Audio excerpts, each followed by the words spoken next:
የሲቪል ሰርቪስ ኮሚሽን ኮሚሽነር ዶክተር ሙክሪያ ኃይሌ ይፋ ያደረጉት ለመንግስት ሰራተኞች የጸደቀው የተጨማሪ ክፍያ መመሪያ ምንድነው? ክፍያውስ ስንት ነው?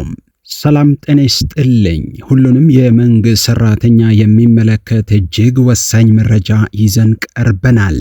የመንግስት አገልግሎትና አስተዳደር ዘርፍ ባለፉት ዓመታት በርካታ ስር ነቀል የሪፎርም ስራዎችን ሲያከናውን ቆይቷል።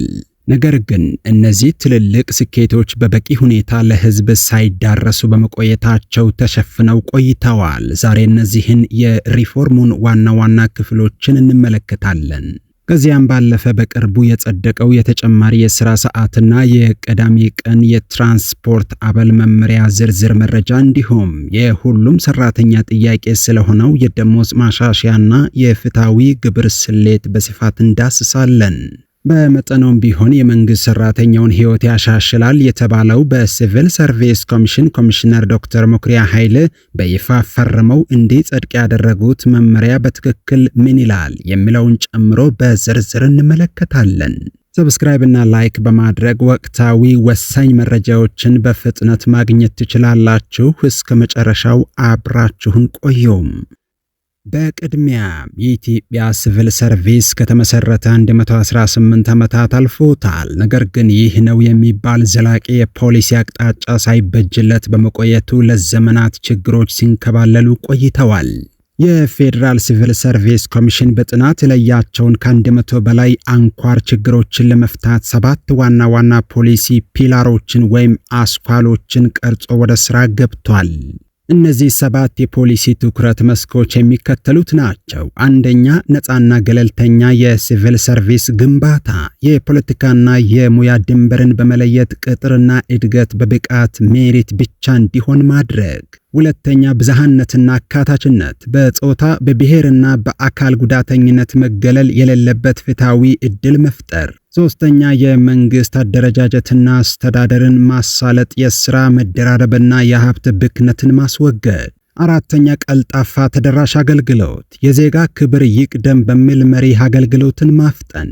አምስተኛ፣ የብቃት ምዘናና ማረጋገጫ፣ ትክክለኛው ሰው በትክክለኛው ቦታ እንዲመደብ ማድረግ። ስድስተኛ፣ ዲጂታል ሲቪል ሰርቪስ፣ ወረቀት አልባ አሰራርና በዳታ ላይ የተመሰረተ ውሳኔ መስጠት። ሰባተኛ፣ ብቁ አመራርና ተቋም ግንባታ፣ ግልጽነትና ተጠያቂነት ያለው አሰራር መዘርጋት። የሚኒስቴሮች ምክር ቤት በውሳኔ ቁጥር 1282016 ባሳለፈው ውሳኔ መሰረት እኔ ልዩ ስራ ስለሚሰራ የበለጠ ክፍያ ይገባኛል የሚል አመለካከት ቀርቶ ሁሉም ተቋማት በዚህ ፖሊሲ ስር እንዲመሩ ተደርጓል።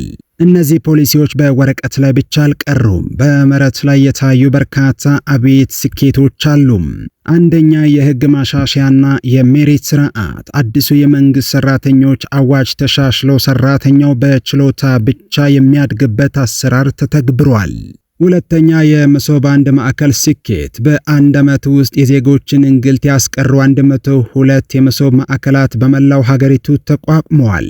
ሶስተኛ፣ ምቹ የሥራ ከባቢ፣ በ17 በላይ ሚኒስቴር መስሪያ ቤቶች ዘመናዊ የሥራ ቦታዎች፣ ካፍቴሪያዎችና የሸማቾች ማህበራት ተደራጅተዋል። አራተኛ፣ የብቃት ምዘናና የክህሎት ሞጁሎች፣ የሥራና ክህሎት ሚኒስቴር 77 የማሰልጠኛ ሞጁሎችን በማዘጋጀት አርአያ ሆነዋል። ኮሚሽነር ዶክተር ሙክሪያ ኃይሌ እንዳሉት የሪፎርሙ ዋና ዓላማ ሰራተኛ መቀነስ ሳይሆን ብቁ የሰው ኃይል መፍጠር ነው ብለዋል። በሀገራችን 2.5 ሚሊዮን ገደማ የመንግስት ሰራተኛ አለ። መንግስት የጅምላ ሰራተኛ ቅነሳ ይደረጋል የሚል ይፋዊ ፖሊሲ አላወጣም በማለት የሰራተኛ ቅነሳ አለ ወይ ለሚለው ግልጽ ምላሽ ሰጥተዋል። የሪፎርሙ ትኩረት አሰራርን ማዘመን፣ በብቃት መመደብና የቴክኖሎጂ አጠቃቀምን ማሳደግ ላይ ትኩረት ማድረጉን ገልጸዋል። አንዱ የመንግስት ሰራተኛው አጥብቆ እየጠየቀ የሚገኘው የደሞዝ ማሻሻያና የደሞዝ ግብር ቅነሳ እንዲደረግለት ነው። የደሞዝ ማሻሻያና የፍትሃዊ ግብር ጥያቄ አሁን ባለው የኑሮ ውድነት መደበኛ ደሞዙ ከገበያው ዋጋ ጋር ሊቀራረብ ባለመቻሉ ነው። የደሞዝ ማሻሻያ ከመደረጉ ባሻገር ወቅቱን ያገናዘበ የደሞዝ ግብር ፔሮል ታክስ ማሻሻያ እንዲደረግ ሰፊ ጥሪ እየቀረበ ይገኛል። የቀረበው ፍትሃዊ የግብር ስሌት ሐሳብ የሚከተለው ነው። 5% ለዝቅተኛ ደሞዝ ከ10,000 እስከ 20,000 ብር፣ 10% ለመካከለኛ ደሞዝ ከ20 ሺህ እስከ 35 ሺህ ብር፣ 15% ለከፍተኛ ደሞዝ ከ35 ሺህ እስከ 55 ሺህ ብር፣ 20% በጣም ከፍተኛ ደሞዝ ከ55 ሺህ እስከ 80 ሺህ ብር፣ 30% እጅግ በጣም ከፍተኛ ደሞዝ ከ80 ሺህ እስከ 110 ሺህ ብር፣ 35% ከ110 ሺህ ብር በላይ እንዲሆን በስፋት እየተጠየቀ ነው። ለመሆኑ የደሞዝ ጭማሪና የግብር ቅናሽ ለምን ያስፈልጋል? ይህ ጥያቄ የበርካቶች ጥያቄ ነው። አንደኛ፣ የፋይናንስ ነጻነት። ሰራተኛው የመግዛት አቅሙ አድጎ የቤተሰቡን መሰረታዊ ፍላጎቶች ያለ ስጋት እንዲሸፍን ያደርጋል። ሁለተኛ፣ የሙያ ስኬትና ታማኝነት። ተመጣጣኝ ክፍያ የሚያገኝ ሰራተኛ ለስራው ያለው ተነሳሽነት ይጨምራል፣ ሙስናና ብልሹ አሰራር ይቀንሳል። ሶስተኛ፣ የአእምሮ ሰላምና ጤና። የገንዘብ ጭንቀት በመቀነሱ ሰራተኛው ትኩረቱን በአገልግሎት ጥራት ላይ ብቻ ያደርጋል። አራተኛ፣ ሀገራዊ ኢኮኖሚ መነቃቃት። የሰራተኛው የመግዛት አቅም ሲያድግ የሀገር ውስጥ አምራቾችና ነጋዴዎች ገበያው አብሮ ይነቃቃል። የመንግስት ሰራተኛን ማጠናከር ማለት የሀገርን የልማትና ፍትሃዊ መዋቅር ማጠናከር ማለት ነው። የተጀመሩት የሲቪል ሰርቪስ ሪፎርሞች፣ የአበል መመሪያዎችና የቀጣይ የደሞዝ ግብር ማሻሻያዎች ለሀገራችን እድገት ትልቅ መሰረት ናቸው። ይህ በእንዲህ እንዳለ ለመንግስት ሰራተኞች የተጨማሪ የሥራ ሰዓት አበል መክፈል የሚያስችል አዲስ መመሪያ በይፋ ጸድቋል።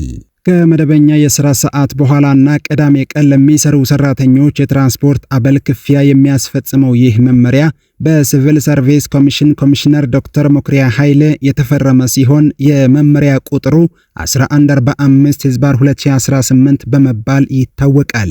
ለመሆኑ የዚህ መመሪያ መውጣት ዋና ምክንያት ምንድን ነው? አንደኛ፣ ሰራተኞች ከመደበኛ ሰዓት ውጪና ቅዳሜ በመስራታቸው የሚገጥማቸውን ተጨማሪ የመጓጓዣ ወጪ ለማቃለል። ሁለተኛ፣ የአገልግሎት ቀጣይነትን፣ የሰራተኞችን ደህንነትና የሥራ ተነሳሽነትን ለማጠናከር። ሶስተኛ፣ በአዋጁ ቁጥር 1353/2017 ለኮሚሽኑ በተሰጠው ስልጣን መሰረት ፍትሃዊና ግልጽ ስርዓት ለመዘርጋት ነው። መመሪያው እንደሚደነግገው አስፈላጊውን መስፈርት ለሚያሟሉ ሰራተኞች ለ4 ቅዳሜ ቀናት 800 ብር፣ ለ22 ቀናት የምሽት ሥራ 2200 ብር፣ በአጠቃላይ በወር እስከ 3000 ብር የትራንስፖርት አበል ተከፋይ ያደርጋል። ይህ መመሪያ ተፈጻሚ የሚሆነው በመሶብ አንድ ማዕከል አገልግሎት ዋና መስሪያ ቤትና ቅርንጫፎች ውስጥ ከመደበኛ ሰዓት ውጪ አገልግሎት በሚሰጡ የፌዴራል ተቋማት ሰራተኞች ላይ ብቻ ነው። ክፍያው የማይፈጸምባቸው ሁኔታዎችስ የትኞቹ ናቸው? በረጅም ጊዜ ስልጠና ወይም ትምህርት ላይ ያለ ሰራተኛ፣ በተፈቀደው መርሃ ግብር መሰረት በስራ ላይ ላልተገኘ፣ ተቋሙ የጋራ ወይም በተናጠል ትራንስፖርት ላቀረበለት፣ እንዲሁም በተመሳሳይ ዓላማ ከሌላ ምንጭ የመጓጓዣ ድጋፍ የሚያገኝ ሰራተኛ ክፍያው አይመለከተውም። እርሶስ ስለነዚህ የሪፎርም እርምጃዎችና የቀረበው የግብር ተመን ሐሳብ ላይ ምን አስተያየት አለዎት? ከታች በኮሜንት መስጫው ላይ ሐሳቡን ያካፍሉን። ይህ ቪዲዮ ለብዙ የመንግስት ሰራተኞች ድምጽ እንዲሆን ላይክና ሼር ማድረግ አትርሱ። በቀጣይ በሌሎች አዳዲስ መረጃዎች እስክንገናኝ ድረስ ሰላም ቆዩን።